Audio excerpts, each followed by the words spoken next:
Hello students, मैं विजय तोनवाल स्वागत करता हूं आपका सभी का मेरे YouTube चैनल स्टडी पॉइंट पर। तो स्टूडेंट्स, पिछले वीडियो में हमने पढ़ा था अम्ल, क्षार व लवण के उपयोग। आज हम अपने वीडियो में नए टॉपिक की शुरुआत करेंगे और हमारा आज का नया टॉपिक है पीएच स्केल। तो शुरुआत करते हैं हमारे टॉपिक की। हमारा टॉपिक है पीएच स्केल। तो स्टूडेंट्स, जैसे तापमान को मापने के लिए थर्मामीटर का प्रयोग किया जाता है, उसी प्रकार कोई विलयन या कोई पदार्थ अम्लीय है या क्षारीय, इस गुण का पता लगाने के लिए पीएच स्केल का प्रयोग किया जाता है। यहाँ पर हमारे P व H दो शब्द हैं, दोनों का अर्थ समझ लेते हैं। P यानी एक जर्मन शब्द है, P यानी कुशांश, और कुशांश का हमारी लैंग्वेज में अर्थ होता है शक्ति। और H यानी हाइड्रोजन आयनों की सांद्रता। H का अर्थ हुआ हाइड्रोजन आयनों की सांद्रता। ये हुआ पीएच स्केल में P व H का अर्थ।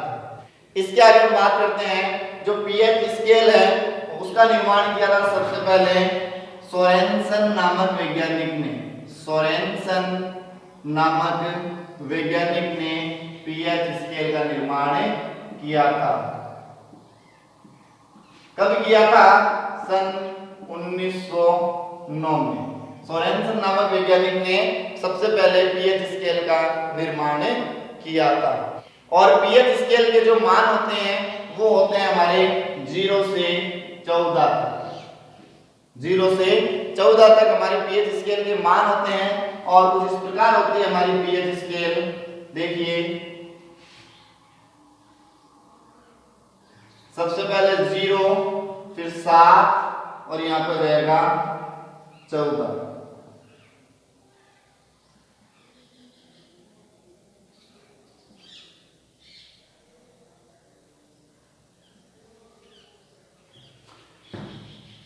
सोरेनसन ने बताया जिन विलयनों की पीएच मान 7 से कम होता है वो होते हैं अम्लीय। जिन पदार्थों का पीएच मान 7 से कम होता है वो क्या होते हैं? अम्लीय। और जिन पदार्थों का पीएच मान 7 से अधिक होता है वो होते हैं हमारे क्षारीय। और जिन विलयनों की पीएच मान 7 होता है वो होते हैं उदासीन। उन्हें कहते हैं उदासीन। 7 पर हो गए उदासीन, 7 से कम अम्लीय, वो 7 से अधिक क्या हो जाएंगे? हमारे क्षारीय हो जाएंगे। हम सभी जानते हैं जो अम्लीय होते हैं वो जलीय विलयन में क्या देते हैं? H+ ion. और जो क्षारीय होते हैं वो जलीय विलयन में क्या देते हैं? OH- आयन देते हैं। इस प्रकार हम पीएच स्केल से कोई भी पदार्थ या कोई भी विलयन अम्लीय है या क्षारीय उसके बारे में पता लगा सकते हैं। तो हम यहाँ पे लिख देते हैं पीएच 7 से कम, पीएच बराबर 7 से कम, तो विलयन क्या होगा? अम्लीय होगा। पीएच बराबर 7 से अधिक, तो विलयन क्या होगा? क्षारीय होगा। और यदि पीएच बराबर 7 हो तो विलयन क्या होगा? उदासीन होगा। तो विलयन क्या होगा? उदासीन होगा। अब अम्लीय विलयनों में कौन कौन से आ जाते हैं? एक हमारा HCl हाइड्रोक्लोरिक अम्ल, नींबू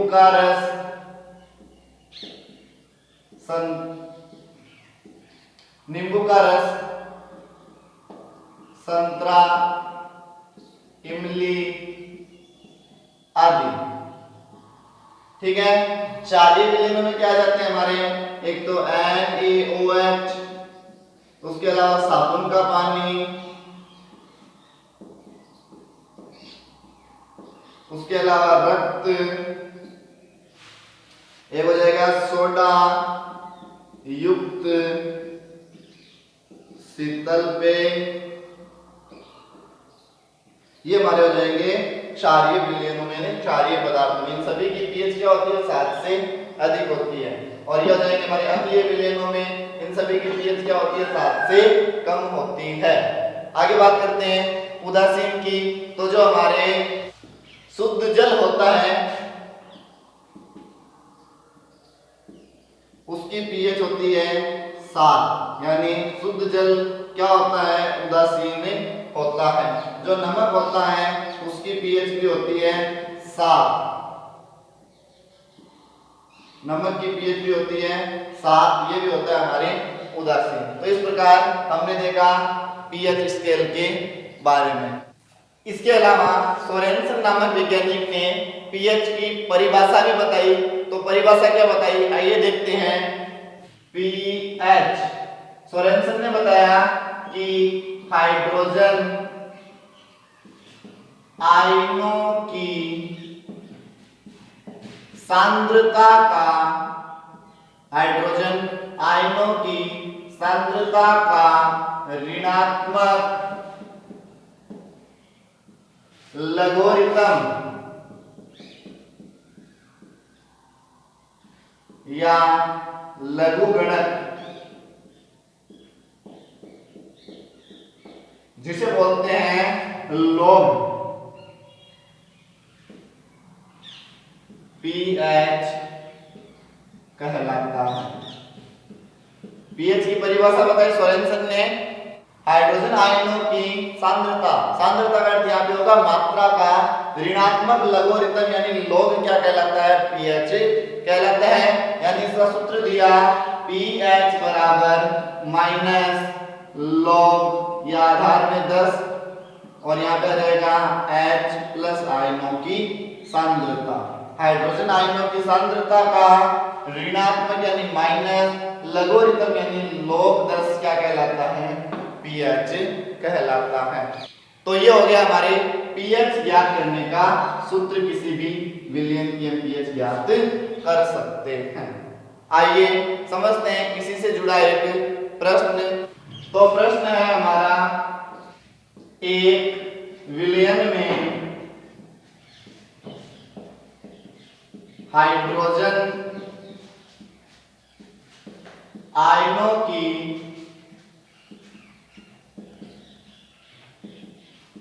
सांद्रता 1 गुणा 10⁻⁴ ग्राम मोल प्रति लीटर है। तो विलयन की का पीएच मान ज्ञात करें तथा यह भी बताइए कि विलयन अम्लीय है या क्षारीय। यानी कहने का अर्थ है, प्रश्न में हमें दे दिया हाइड्रोजन आयनों की सांद्रता यानी मात्रा कितनी है? 1 गुणा 10⁻⁴ ग्राम मोल प्रति लीटर है। हमें ये बताना है विलयन की पीएच कितनी है और विलयन अम्लीय होगा या क्षारीय। तो आइए सरल करते हैं अपना प्रश्न। तो आंसर हो जाएगा इसका, दिया है हमें H प्लस आयनों की सांद्रता कितनी है? 1 गुणा 10⁻⁴ ग्राम मोल प्रति लीटर। ज्ञात करनी है हमें पीएच। अभी हमने पीएच का सूत्र पढ़ा था, क्या होता है? माइनस लॉग आधार में 10 और यहाँ पे आ जाएगा हाइड्रोजन आयनों की सांद्रता यानी मात्रा। इसी को आगे सरल करते हैं तो देखते हैं हम, पीएच बराबर माइनस लॉग ये 10, हाइड्रोजन आयनों की सांद्रता कितनी है हमारे पास? 1 गुणा 10⁻⁴ 1 गुणा 10⁻⁴। हम जानते हैं किसी संख्या को 1 से गुणा करने पर वापस वही संख्या आएगी। तो पीएच बराबर माइनस log 10 10 की घात माइनस 4। इसको आगे हम सरल करते हैं। जब log में कोई संख्या दी हुई हो, log का आधार 10 हो और उसके आगे कोई संख्या 10 की घात के रूप में हो, तो जो घात होती है वो log के आगे आ जाती है। यही इसी तरीके से सरल होता है। तो यहाँ पे pH बराबर माइनस है ही, ये घात आ गया, ये घात कितनी है -4, तो ये -4 आगे आ जाएगा log 10 और यहाँ पे हो जाएगा केवल 10, क्योंकि घात कहाँ चली गई, घात आगे चली गई। आगे हम इसे सरल करते हैं तो देखते हैं pH बराबर minus minus plus 4 log 10 of 10, इसका मान होता है 1। हम साइड में लिख देंगे कि log 10 और इसका 10 का मान कितना होता है 1 होता है, तो हमने इसका मान 1 रख दिया। pH बराबर 4 × 1 यानी 4, तो pH का मान कितना आया 4। प्रश्न में पूछा था pH मान ज्ञात करें, तो इस विलयन का pH मान होगा 4। हमें ये बताना है विलयन अम्लीय है या क्षारीय। तो स्टूडेंट्स अभी हमने जस्ट पहले पढ़ा था विलयन का मान या फिर विलयन का pH मान यदि 7 से कम है तो विलयन क्या होगा, अम्लीय होगा। हमारे यहाँ पर pH मान कितना आया 4 आया, यानी 7 से कम है तो विलयन ये क्या होगा, अम्लीय होगा। तो हम यहाँ पे लिख देंगे अतः यह विलयन अम्लीय होगा। ये हुआ हमारे इस प्रश्न का आंसर। इसमें किसी भी प्रकार का प्रश्न दे दे, ध्यान रखना जो घात में संख्या होती है वही उसकी pH मान होता है। आइए देखते हैं हमारे आगे का टॉपिक। तो हमारे आगे का टॉपिक है दैनिक जीवन में pH का महत्व। दैनिक जीवन में pH का महत्व। कहने का अर्थ है यदि हमें pH के बारे में जानकारी है तो दैनिक जीवन से संबंधित कई समस्याओं का हम निवारण कर सकते हैं। जैसे इसमें हमारा सबसे पहला पॉइंट आता है उदर में अम्लता।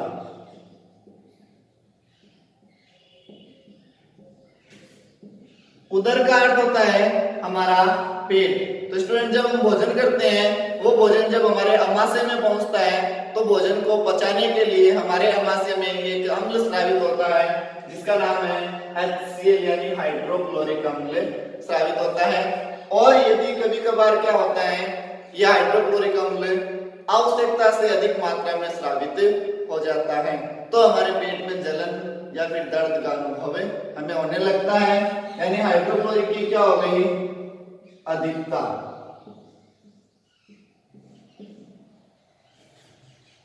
पेट में जलन व दर्द अनुभव होगा। इसके प्रभाव को कम करने के लिए हमें किसका उपयोग करना पड़ेगा, क्षार का उपयोग करना पड़ेगा। क्षार का उपयोग करना पड़ेगा। क्यों?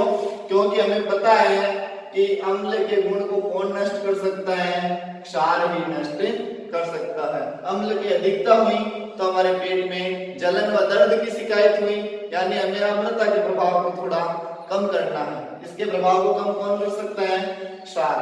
तो हम दुर्बल क्षारों का उपयोग करके इस अम्लता के प्रभाव को हम कम कर सकते हैं। और दुर्बल क्षारों में एक पदार्थ आता है MgOH का होल ट्वाइस, जिसे कहते हैं मिल्क ऑफ मैग्नीशिया। इसका उपयोग करके हम हमारे पेट में जलन व दर्द की जो शिकायत है उसको हम दूर कर सकते हैं। तो ये था हमारा टॉपिक पहला, उदर में अम्लता।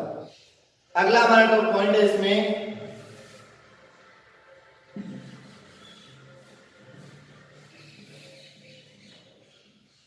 दंत क्षय।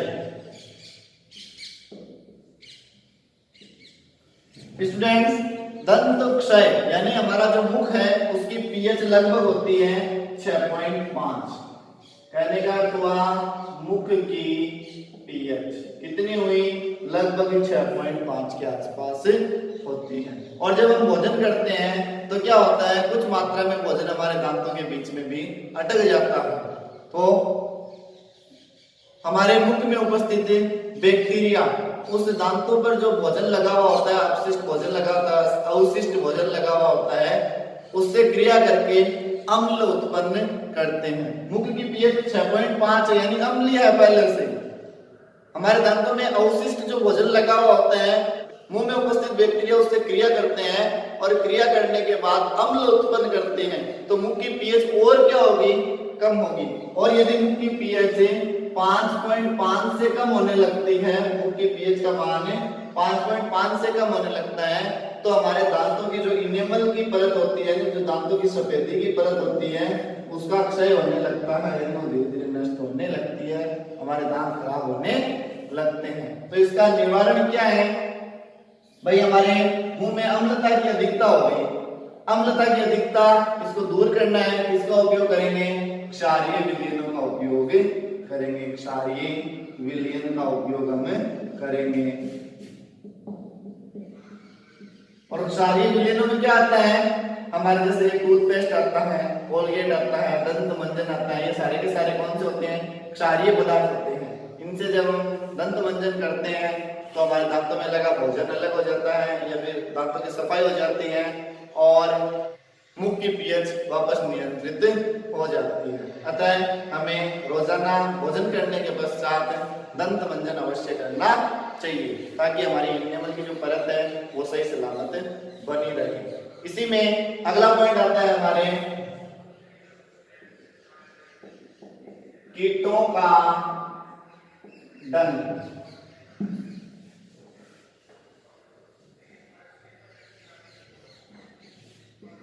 कीटों का डंक क्या होता है, कभी कभार छोटे छोटे कीड़े मकोड़े जैसे चींटी है, मकोड़ा है, कोई भी काट लेता है तो हमारे वहां पे जलन या फिर दर्द होने लगता है। वो जलन या दर्द किस कारण होता है, उनके डंक में उपस्थित अम्ल के कारण। कीटों के डंक में क्या होता है, अम्ल उपस्थित होता है। और जब वो अम्ल हमारी त्वचा के संपर्क में आता है तो हमारी त्वचा पर जलन या फिर दर्द का अनुभव होता है। अब अम्ल अधिक हो गया, इसके प्रभाव को कम करना है तो क्या लेना पड़ेगा, क्षारीय पदार्थ हमें वहां पर लगाने होंगे। और हम वहां पे क्षारीय पदार्थ लगा देंगे तो अम्ल प्लस क्षार, अम्ल पहले से आ गया कीटों के काटने पर, क्षार हमने लगा दिया, अम्ल व क्षार दोनों आपस में मिलेंगे, रासायनिक क्रिया होगी, विलीन हो जाएगा, सॉरी अभिक्रिया हो जाएगी यहाँ पे उदासीनीकरण। तो वहां का वातावरण या वहां की त्वचा क्या हो जाएगी, उदासीन हो जाएगी, यानी अम्लता का गुण भी खत्म, क्षारीयता का गुण भी खत्म, यानी कीटों के डंक का जो असर था वो क्या हो जाएगा, समाप्त हो जाएगा। इसी में अगला टॉपिक आता है हमारे अम्ल वर्षा।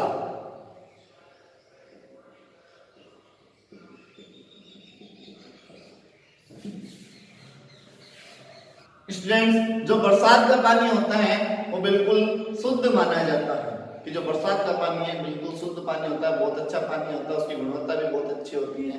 लेकिन आजकल मोटर गाड़ियां इतनी बढ़ गई हैं कि उनसे निकलने वाला धुआं बहुत ज्यादा हमारे वातावरण को प्रदूषित कर रहा है। और गाड़ियों से निकलने वाला धुआं, फैक्ट्रियों से निकलने वाला धुआं, वो सारा का सारा हमारे वायुमंडल में मिलता है और हमारे जो बादल है उनमें उपस्थित पानी के साथ में वो मिल जाता है। और बरसात का जो पानी होता है, बादलों में जो पानी होता है, उसकी गुणवत्ता वो क्या करता है, वो कम करता है, जिसके कारण पानी की गुणवत्ता कम हो जाती है और वो पानी हो जाता है हमारा अम्लीय। बरसात का पानी हो गया अम्लीय। अब जब वो पानी बरसात के रूप में हमारी जमीन पर गिरेगा तो उस वर्षा को क्या कहेंगे, हमें अम्ल वर्षा कहेंगे। अब अम्लीय पानी है, अम्लीय बरसात है, वो हमारी जमीन पर गिरेगी तो जमीन की गुणवत्ता को कम करेगी, भवनों पे गिरेगी, भवन की गुणवत्ता कम करेगी, जीव जंतुओं पर गिरेगी तो जीव जंतुओं को त्वचा से संबंधित रोग हो जाएंगे, पेड़ पौधों पर गिरेगी बरसात तो उनको वो नष्ट करेगी, उनको वो खराब करेगी। तो यानी अम्लीय वर्षा है वो हमारे लिए बहुत हानिकारक है।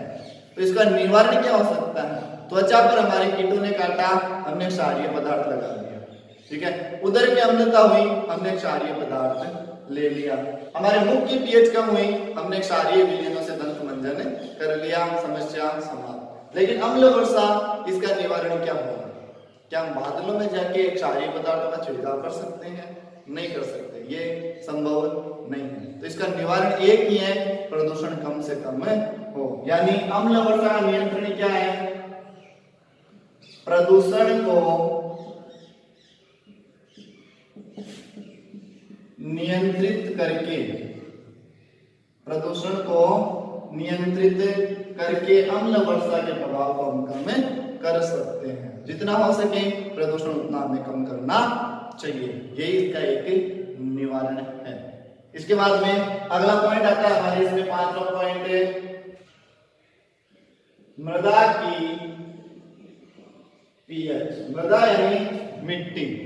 स्टूडेंट, मृदा की पीएच के टॉपिक में हमारे दिया हुआ है, यदि हमें यह पता है कि कौन सी फसल के लिए मिट्टी की पीएच कितनी होनी चाहिए, तो हम मृदा की पीएच का मान ज्ञात करके आसानी से फसल का चुनाव कर सकते हैं, और या फिर आसानी से वहां पर हमें कौन सी उर्वरक देनी है, कौन सी हमें खाद देनी है, उसका उपयोग हमें कर सकते हैं, उसका हम पता लगा सकते हैं। तो यदि हमें मृदा की पीएच होगी, हमने हमारी मिट्टी की पीएच का मान पता कर लिया कि हमारी मिट्टी की पीएच कितनी है, तो फिर हम ये सोचेंगे या हम इसका पता लगाएंगे कि इतनी पीएच में हमें कौन सी फसल उगा सकते हैं। यदि हम वहां पे वह फसल उगाएंगे जो उस पीएच के लिए उपयुक्त है और उसी के अनुसार हम उर्वरक का चयन करेंगे, तो वहां पर निश्चित है कि हमें अच्छी फसल की प्राप्ति होगी।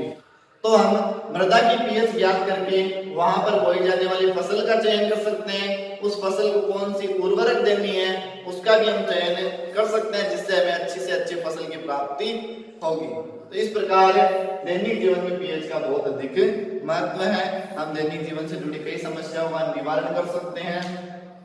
इसी के साथ आज का वीडियो हम यहीं पे समाप्त करते हैं। उम्मीद करता हूँ वीडियो आपको पसंद आया होगा। यदि हमारा वीडियो आपको पसंद आया हो तो इस वीडियो को लाइक करें। यदि आप हमारे चैनल पर नए हो तो हमारे चैनल को सब्सक्राइब करना ना भूलें, तब बेल आइकन जरूर दबाएं ताकि हमारे आने वाले वीडियो सबसे पहले आप तक पहुंच सके। और इस वीडियो को अधिक से अधिक अपने दोस्तों के साथ भी शेयर करें ताकि उनको भी इसका लाभ मिल सके। मिलते हैं नए वीडियो में नए टॉपिक के साथ, तब तक जय हिंद जय भारत।